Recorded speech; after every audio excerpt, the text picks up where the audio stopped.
além de uma profissão belíssima, tem que ter dom e vocação para isso, né? Com certeza.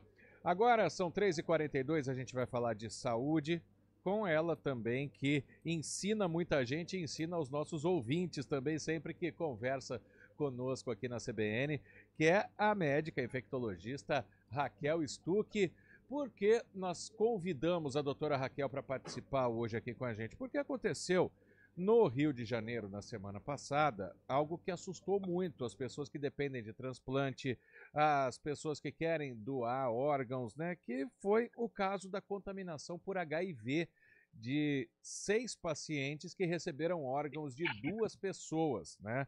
E por um erro do laboratório, parceiro do governo do estado do Rio de Janeiro, isso aconteceu.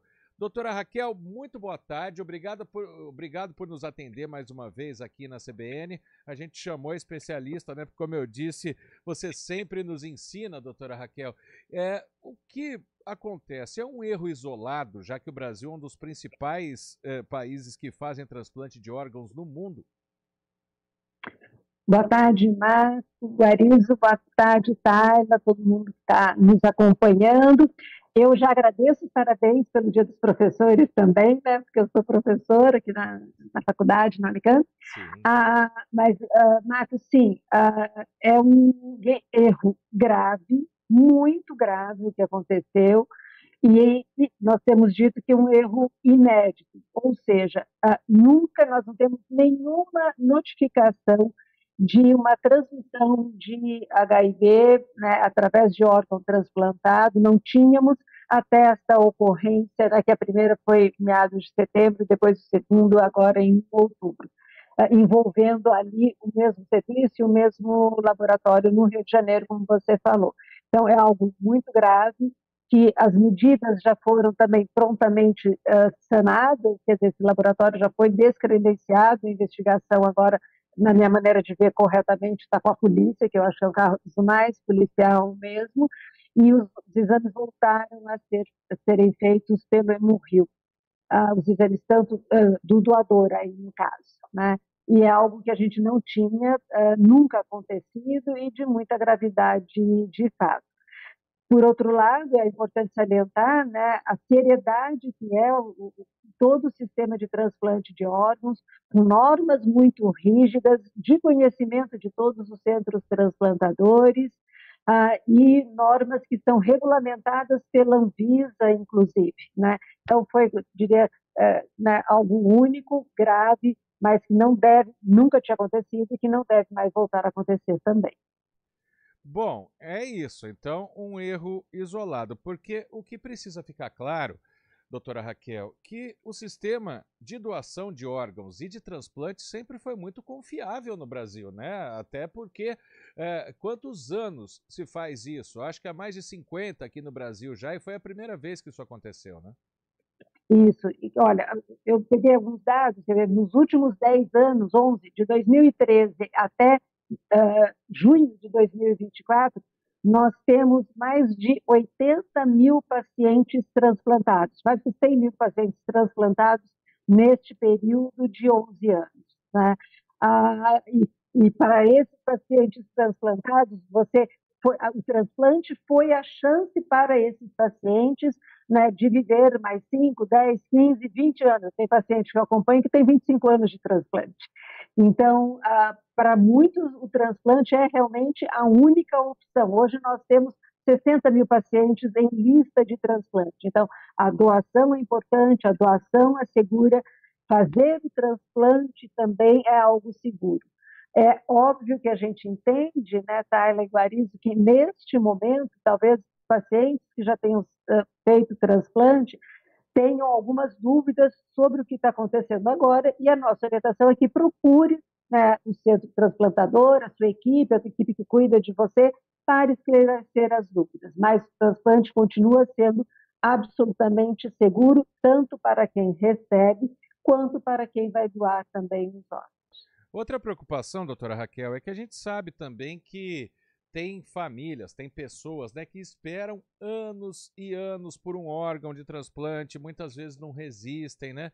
E se algo desse tipo, que é um caso isolado, a gente repete aqui, se poderia preocupar as pessoas e as filas aumentarem por ter menos órgãos, né? Porque a gente já vê, por exemplo, né? Estamos falando com você, que é professora da Unicamp, o Hemocentro já não recebe sangue, que seria muito mais fácil fazer a doação e muitas vezes tem a falta, né? E corre-se também o risco de diminuir os doadores de órgãos e ter mais fila de transplante ainda. Por isso que a gente tem que fazer esse esclarecimento, né?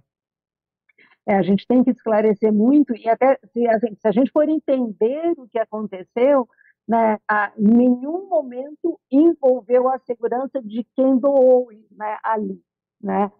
Então, a doação, quando há o diagnóstico de morte encefálica, e a pessoa já manifestou o desejo de ser doador em vida, e a família também aceita esse desejo, né, e concretiza que aquele paciente em morte encefálica será o doador, os exames são feitos e se segue todo um planejamento que é para que os órgãos possam ser daí transplantados para as pessoas que estão em lista.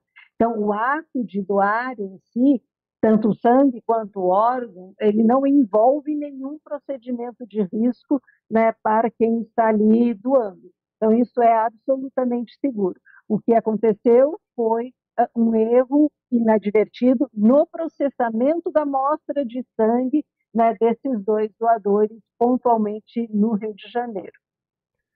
É isso que eu queria dizer. E para quem, né, claro, a pessoa depois da morte encefálica, como foi citado, por que tipo de situação, por que tipo de exames, né, esse órgão passa até ser liberado para um transplante?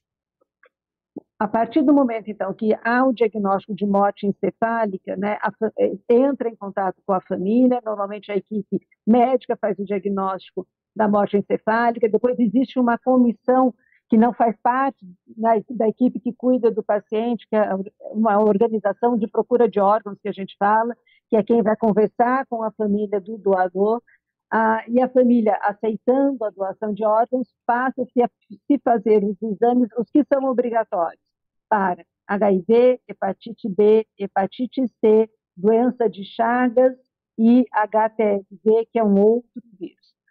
Então, esses exames todos são feitos, e se eu tenho, né, por exemplo, nesses 5 exames que são feitos, já um diagnóstico de HIV, o exame vem reagente para HIV, o processo de doação ele é abortado, porque a legislação no Brasil, até este momento, não permite o transplante usando órgãos de doador HIV positivo.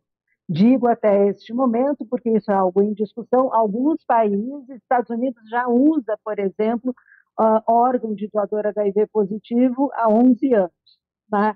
Então, é algo talvez, assim, nós entendemos, infectologistas do transplante, que nós temos que avançar nesta discussão, claro que dentro de critérios e claro que com o aceite, a ciência e a concordância do receptor também, né? Mas no Brasil, neste momento, o exame HIV deu positivo, né? Esse possível doador não será mais doador. Os outros exames positivos, existem regras, né, estabelecidas pelo Sistema Nacional de Transplante, pela Anvisa e eventualmente até pelas secretarias estaduais de saúde, as câmaras técnicas estaduais de transplante, que permitem ofertar, por exemplo, o exame de quem tem o doador com hepatite C para algum paciente que está listado que já teve hepatite C ou tem hepatite C que não tratou ainda. Então, desde que também este receptor aceite receber um órgão do doador que tem, por exemplo, hepatite C. Então, essa possibilidade existe e é prevista na nossa legislação.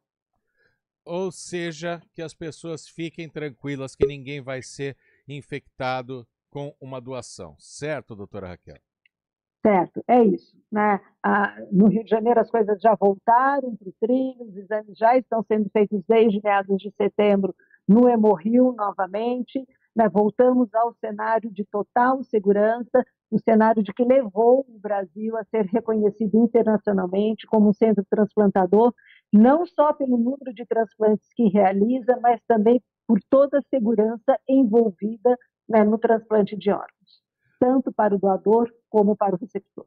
Bom, e também, né, ao mesmo tempo que teve esse susto, né, que as pessoas tomaram, claro, esse é um caso totalmente atípico, mas atingiu 6 pessoas, mas ao mesmo tempo que a gente está explicando aqui que é seguro, que faz o bem, né, que a vida continua em outra pessoa, né? Então, para as pessoas que querem doar, né, como avisar para a família, aonde vai esse procedimento, como que funciona isso, doutora Raquel?